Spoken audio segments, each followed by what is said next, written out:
কেন আমরা আমল করব এই দুনিয়ার জিন্দেগিতে?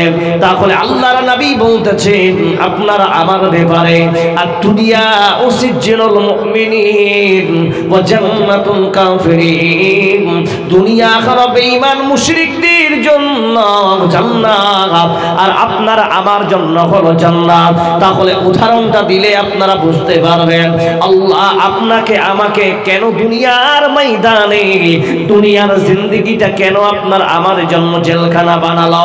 কারণ বন্ধুরে, জেলখানা মনে করেন কিষানগঞ্জের আপনাদের জেলখানা আছে, ও মুসলমান জবাব দেন, জেলখানায় সর্বপ্রথম তৈরি করার সময় দেখবেন চারিদিকে 40 থেকে 50 ফিট উঁচু একটা দেওয়াল বানানো হয় কি হয় না? জয় বলে উঁচু। কারণ চারিদিকে বাউন্ডারি করার পর ভিতরে ঘর বানানো হয়, রুম বানানো হয়, থাকার জায়গা বানানো হয়, ডাইনিং বানানো হয়, পায়খানা বাথরুম বানানো হয়। আয় মুসলমান, আল্লাহর নবী বলতেছেন দুনিয়া মুসিজ্জুনুল মুমিনিন, এই দুনিয়া হলো আপনার আমার জন্য জেলখানা। তাহলে পৃথিবীর মুসলমান জবাব নেন, একটা জায়গা যদি পৃথিবীর জমিনে আল্লাহ আপনার আমার জিন্দেগিটা নবী বলেছেন জেলখানা কেমন করে উদাহরণ দিলেন। আল্লাহর নবী তো স্কুল বলতে পারতেন, ইউনিভার্সিটি ভার্সিটি বলতে পারতেন, কিন্তু না না, আল্লাহর নবীর পবিত্র জবান থেকে বেরিয়েছে বান্দা হে উম্মত, তোমাদের জিন্দেগি হলো জেলখানার মতো। তোমরা যদি নিজেকে মুমিন দাবি করতে চাও, বান্দা মুমিন বান্দা জীবন কাটাবে জেলখানার মতো। কেন কেন জেলখানা কারা থাকে বন্ধু? জেলখানায় ওরাই থাকে যারা আসামি বলে দুনিয়াতে সাব্যস্ত হয়েছে, বলুন ঠিক না বেটি? যারা ভুল করবে তাদেরকে পুলিশ ধরিয়ে নিয়ে যাবে, জেলখানায় ঢুকিয়ে দেবে। এবার এই হাদিসটা ভালো করে শোনো। আমি মনে করি রে ভাই, আজকে লম্বা জালসা নূর মোহাম্মদ সাহেবের পরে আমার বক্তা লোক নাই, না না, আজকে আপনারা 100টা লোক নাই, 50টা আছে, 50,000 মনে করে দাও বক্তব্য রাখবো। একটা মানুষ যদি আমলে পরিণত হয় তাহলে এই এলাকাবাসীরাও আজকে জালসা অনেক সাকসেস। আপনারা যারা জালসা করিয়েছেন সাকসেস, আমি যে সফর করে দূর থেকে এসেছি আমি সাকসেস, এবং আপনারা যতগুলা লোক বসে আছেন সবাই সাকসেস। একবার জোরে সরে বলা যাবে না আরে তাকবীর। শুধু মন্দিরে জেলখানাকে কেন্দ্র করে উদাহরণটা ভালো করে নেন।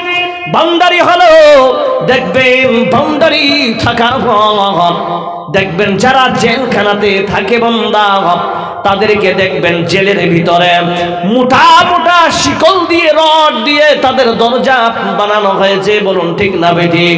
জানলার খিড়কিগুলা দেখবেন ওই গ্রিলগুলা মোটা মোটা দিয়ে তৈরি আছে।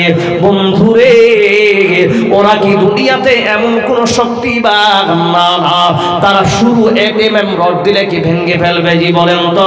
কিন্তু না না, সরকারি আইন হয়েছে এই রকম রড দিয়ে তোমরা জানলার গ্রিল বানাবা, এই রকম 18 mm 20 mm রড দিয়ে তোমরা দরজা বানাবে।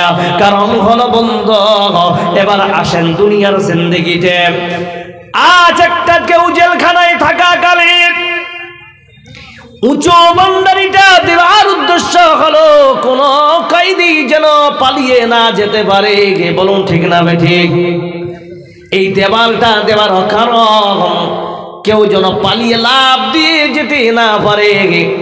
এইরকম আল্লাহ পাক দুনিয়াতে আপনাকে আমাকে বলেছে বান্দা শুনে নাও, তোমরা মুমিন বান্দা হয়েছ তাহলে শোনো রে, জেলখানায় যেমন একটা আসামি নিজের স্বাধীনতাই চলতে পারে না, পারে কি?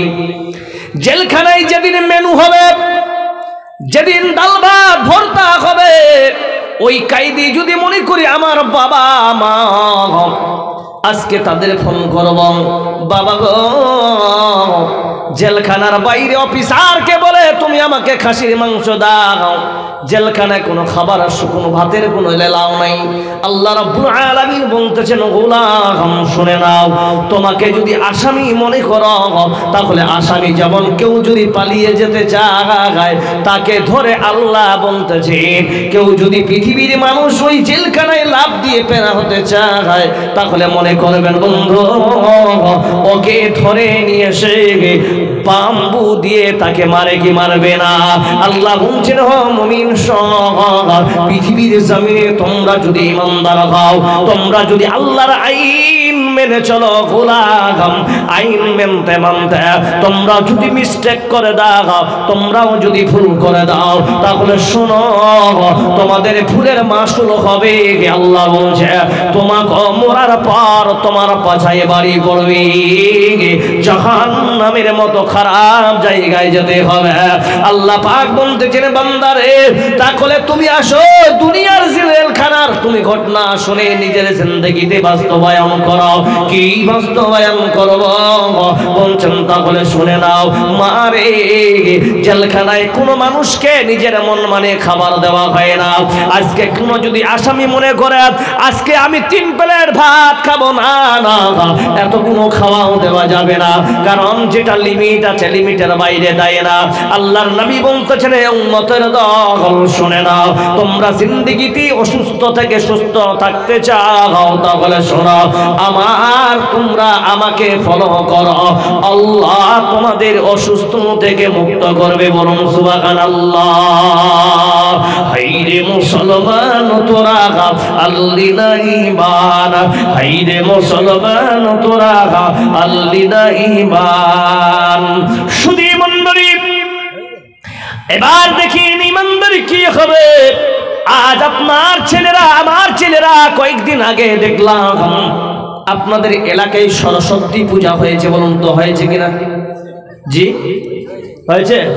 হ্যাঁ মুসলমান শোনেন, যারা মুমিন বান্দা হবে নিজের আজাদি চলবে না, কারণ হলো পৃথিবীর জমিনে কোনো মুমিন বান্দা নিজের মানমানি করে চলবে না রে বাবা। আপনার পকেটে 10 লাখ টাকা আছে বলে আপনি যা করবেন তা করেন না, না না। তাহলে একটা হাদিস আপনারা শুনে নেন, বুখারী শরীফের হাদিস। আল্লাহর নবীকে প্রশ্ন করা হলো ইয়া রাসূলুল্লাহ জান্নাতে সর্বপ্রথম কে যাবেন, কার সংখ্যা বেশি আছে? আল্লাহর নবী বলতেছেন উম্মত শুনে নাও, জান্নাতে সর্বপ্রথম সংখ্যায় বেশি হবে ফকির আর মিসকিন। বলুন সুবহানাল্লাহ। গরীব মিসকিনেরা তারা আগে জান্নাতে যাবে। আল্লাহর নবী বলতেছেন ও সাহাবারা শুনে না গাও, তাহলে কি ব্যাপার মুসলমান?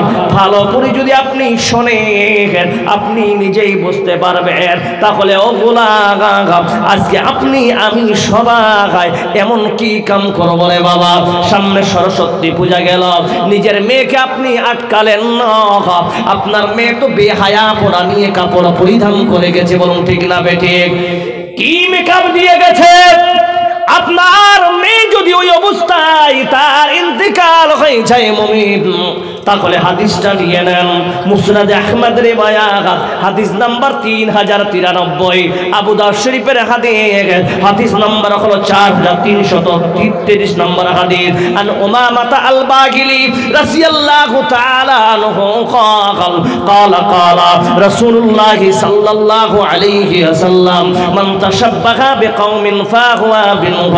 বন্ধুরে মান আহাব্বা কওমান হুশিরা মাআহুম। আল্লাহর নবী বলতেছেন হে উম্মত, ও আমার সাহাবারা, উম্মতেরা শোনো, ভালো করে শুনে নাও। আজ আপনার মেয়ে আমার মেয়ে সরস্বতী গেল, কেউ বাধা দিলাম না। ওই অবস্থায় আপনার মেয়ে যদি মারা যায়, আমি কোনো বড় আলেম নয়, আমার কথা নূর মোহাম্মদ সাহেব বলে গেছেন, জানি না আবেগে বলেছেন বিবেক দিয়ে বলেন নাই।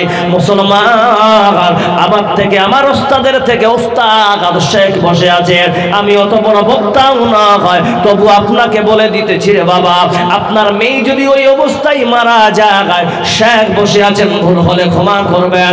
এই হাদিসের মেস্তাক যদি হয় আপনার মেয়ের ঠিকানা জাহান্নামে হবে, বলুন ঠিক না বেঠি? কারণ এবার হাদিসের অর্থতে নেন, আল্লাহর নবী বলতেছেন মান তাশাব্বাহা কওমিন ফাহুয়া বিনহু। যেই ব্যক্তি যেই অবস্থায় মারা যাবে আল্লাহ তাদের সঙ্গে তার হাসর করবে, বলুন সুবহানাল্লাহ। কার সঙ্গে হাসর হবে? হিন্দুরা গেছে। আমি আপনাকে বলে দিলে বাবা, গায়ের মুসলিম কোনদিন অন্তর থেকে আপনার আমার বন্ধু হতে পারে না, বরং ঠিক না ঠিক। আজ আপনার মেয়ে ওই জায়গায় যাবে, পুজো দিবে, পুজো দেওয়ার পর ও মুসলমান বলুন তো, আল্লাহ বলছেন ও গোলাম, শিরিক যদি তুমি মুক্ত জীবন গঠন করো, বিদআত মুক্ত জীবন তোমার যদি গঠন হয় বান্দা, আর তুমি যদি সরিষা পরিমাণ ঈমান নিয়ে আসো, তাহলে তোমার আশা হবে আল্লাহ আর তুমি জান্নাতে যাবে। বলুন নারে তাকবীর। তাহলে মেয়ে মারা গেল, মেয়ে সরস্বতীতে পূজাতে গিয়ে মারা গেল, মেয়ে যদি জাহান্নামী হয়, বাবা ওই মেয়ের গার্জিয়ান কোথায় যাবে? আল্লাহর নবীর হাদিস না, মুসলিম শরীফে হাদিসটা এসেছে, হাদিসটা তিরমিজি শরীফে নিয়ে এসেছেন। বন্ধু, আল্লাহর নবী বলতেছেন, মুসলমান শুনেন, পৃথিবীর কোন মানুষ যদি কোন মেয়ে হোক বা ছেলে হোক, তার যদি খারাপ কুকাম করার কারণে, খারাপ কাজ করার কারণে ওই বান্দার ঠিকানা যদি আল্লাহর জাহান্নামে দেয়, কাল কিয়ামতের দিনে মনে করেন ওটা পুলসিরাতের রাস্তা, আপনার ছেলে ওই দিক দিয়ে জাহান্নামে যাবে, আপনাকে জান্নাতে যাবে। যাবার পর ওই ছেলে যখন জাহান্নামের রাস্তা অতিক্রম করবে, ইতিমধ্যে তার বাবা দাঁড়িয়ে থাকবে, হাজী সাহেব মানুষ, মাস্টার মানুষ, 5 ওয়াক্ত নামাজি দাঁড়িয়ে থাকবে আল্লাহর জান্নাতের সার্টিফিকেট নিয়ে। তার মানে হলো ডান হাতে আমলনামা নিয়ে দাঁড়িয়ে থাকবে। আল্লাহ বলতেছে যখন যাবে বান্দা, আল্লাহর নবীর হাদিস, ওই বান্দা যখন জাহান্নামের দিকে যাবে, তার বাবা দাঁড়িয়ে থাকবে, ওই ব্যক্তি আল্লাহকে বলবেন, আল্লাহ দুনিয়ার জিন্দেগিতে আমার বাবা হাজী সাহেব মানব, ওই আমার বাবা ছিল দুনিয়ার জিন্দেগিতে ফজরের নামাজ যখন হয়, বাবাই কাই তাহাজ্জুদে পড়তো, কোনোদিন বেটা হয় আমাকে নামাজ পড়ার তাকিদ করেনি। আজকে আমি যে বেঈমানের হয় সরস্বতী পূজায় গিয়ে শিরকের মুক্ত হয়ে আমি মরেছি, এর পিছনে 50% নয় 80+ আমার বাবার হাত আছে। বলুন ঠিক না বেঠি? কি মন কথা? একটা বাপ যদি তার ছেলে যদি বলে বাবা সরস্বতী পূজায় যাব, কত টাকা লাগবে? বলছেন 4000 ম্যাক্সিমাম লাগবে। বাবার তো টাকার অভাব নাই, বাবা বলছেন বেটা 4000 কেন নিয়ে যাবি, 1000 বেশি নিয়ে যাব। বলুন ঠিক না বেটি?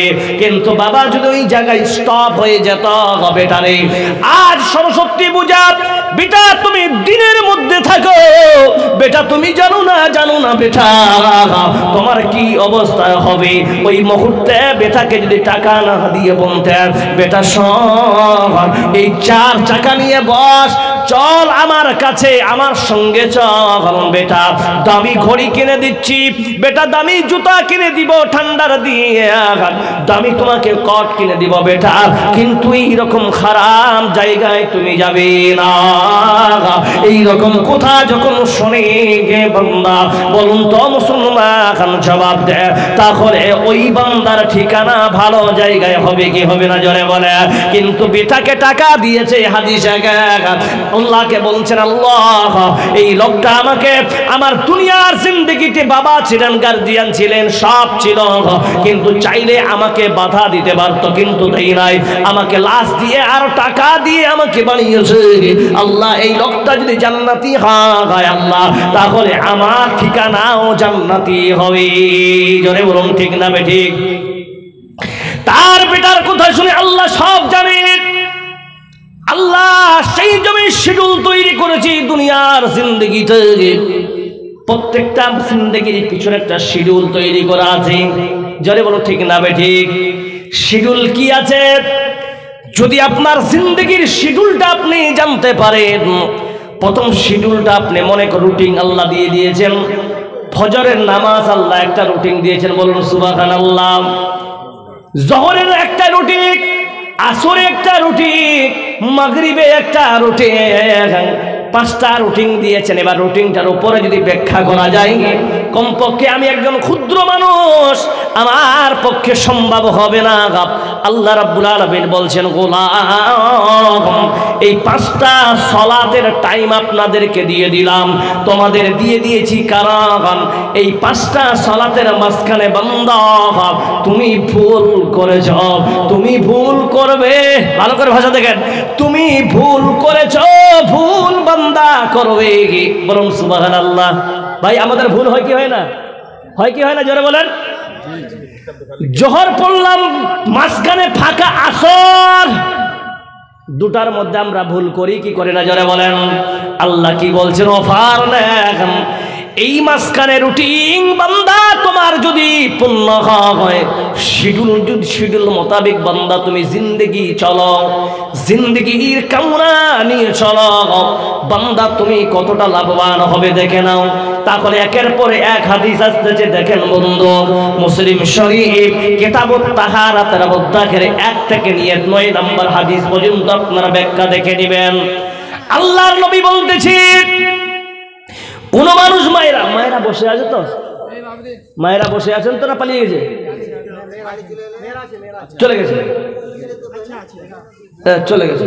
এবার আপনারা শুনেন, খুব ফায়দার জিনিস কথা বলছি, অত ওয়াকিয়াটাকে আজকে বলবো না, তাহলে একটা মজার গল্প শুনে নেন। ভালো ভালো জিনিস, নামাজ পড়ছেন, ভালো ভালো জিনিস, শিডিউল যে আপনারা আছেন শিডিউলটা জেনে নিন। বুখারী শরীফের হাদিস, আল্লাহ নবী সাল্লাল্লাহু আলাইহি সাল্লাম বলছেন, আপনি এই ঠান্ডার দিন উজু করছেন, এদিকে তাকান প্লিজ, আমার দিকে একটু আন্ডারস্ট্যান্ড করেন, একটু হলে দাঁড়ান, অল্প হলে বাস। আচ্ছা আপনারা বিরক্ত হচ্ছেন না? ছেড়ে দিই তাহলে। এই চলে আসেন সামনে, চেয়ারগুলো নিয়ে চলে আসেন, চলে আসেন বা চলে আসেন। এমন এমন লাগছে যে মানুষ, আপনারা লাগছে আমাকে মারবেন নাকি? জি ভাই, হাই রে মুসলমান। জি ভাই, কয়টা আছে? হারাই বেশি আছে, হারাই বেশি আছে, 40টা হইল। Majority must be granted. যেদিকে মেজরিটি বেশি সেদিকে আমরা আলোচনা বেশি। তো মা খালারা এবার শোনেন, আপনাদের জন্য হাদিসটা আসতেছে। শিডিউল হলো কি? এখানে যতগুলো লোক বসে আছেন, আচ্ছা বলেন তো, চোখের জেনা হয় কি হয় না আমাদের? যখন চোখের জেনা হয় তো খারাপ জিনিস দেখতে পেলাম, চোখের জেনা হলো কি হলো না? জি আচ্ছা। হাতের জেনা হয়, হাতের জেনা হয়। খৈনি ডলে হালাল, গুটকা হালাল। হ্যাঁ জি, খাবে মুখ, হাতটা নোংরা কেন করছি দেবে? ঠিক না বে ঠিক? এটা সামথিং একটা জিনিস, কিন্তু সব থেকে পাওয়ারফুল যেটা গুনাহ হয় সেটা কান এবং চক্ষু দিয়ে হয়। বলুন ঠিক না বে ঠিক? যদি বলেন কেন? এদিক দিয়ে 1/2 কিলোমিটার একটা ডিজে চলছে আর পুরো বলিউডের গান চালিয়েছে, কানে আসবে কি না আওয়াজ? জি আসবে। তা আপনাকে কি করতে হবে? সরে যেতে হবে ওখান থেকে, না হলে ওই জায়গা থেকে পারতে হবে। কানের জেনা হলো। চোখের জেনা, কোনো একটা সুন্দরী রমণী মেয়ে এদিক দিয়ে যাচ্ছে, আপনি চোখ দিয়ে দেখলেন, চোখের জেনা হলো কি হলো না? হলো। এবার দেখেন, ভালো করে বুঝেন, এর সলিউশন দিচ্ছি আপনাকে একটা সলিউশন দিয়েছি যে শিডিউল যদি পৃথিবীর মানুষ যদি শিডিউলটাকে ফলো করে, ইনশাআল্লাহ ওই ব্যক্তি জাহান্নামে যেতে পারে না। हेलो ओ सर जी, ओ सर थोड़ा चुप रहिएगा जी, पैसा लिबा तो कथा কইছো কেন ভাই? চুপ। এবার দেখেন একটা ছোট্ট উদাহরণ দিই, তাহলে হাদিসগুলো আরো ভালো বুঝতে পারবেন। এখানে আপনাদের বসে আছেন, যদি আপনাদেরকে বলা হয় ভাই জালসার শেষে সকলকে 1 প্লেট করে বিরিয়ানি দেওয়া হবে, লোকের সংখ্যা বাড়বে আরো না কমবে? জি বাড়বে না? আচ্ছা, এর উপরন্ত দলিল দিচ্ছি একটা, এটা হচ্ছে আকলি দলিল। আকলি মানে বুদ্ধিতে মাথার থেকে বের করেছি। আসামে যখন প্রোগ্রাম করতে যাই আমরা, তো আসামে দেখবেন যে জালসার শেষে সব মানুষকে কিন্তু বিরিয়ানি খাওয়ানো হয়, না হলে মাংস দিয়ে খিচুড়ি খাওয়ানো হয়। জি জালসা শেষ, সবাই বসে গেল। মেয়েদেরকে প্যাকেট করা হয়, প্যাকেটাইজ করে তাদেরকে এক এক করে দেওয়া হয়। ছোট বাচ্চা যদি আসে তাকে একটা প্যাকেট, বড় হলেও তাকে প্যাকেট। আর ওরা কি করে জানেন, ওই জিনিসটাকে নাম দিয়েছে তাবারুক। তাবারুক মানে বরকতের জিনিস। জি, প্রসাদ নয় তো, তাবারুক বলে ওরা জানে। হ্যাঁ না, তাবারুক বলে না, তাবারুক। আর আমরা বলি খিচুড়ি নাকি, যাই হোক ওরা রান্না করে ওটা খুব, কিন্তু একটা লোক পালাবে না। হ্যাঁ, জালসা শুনে শেষে সুবহানাকা আল্লাহুম্মা বিহামদিকা দোয়া পড়ে সব বসে গেল। শর্ত কি জানেন, হুজুর আপনারও খাওয়া নাকবো। ওদের ভাষা বলে হুজুর আপনাকেও খাওয়া নাকবো।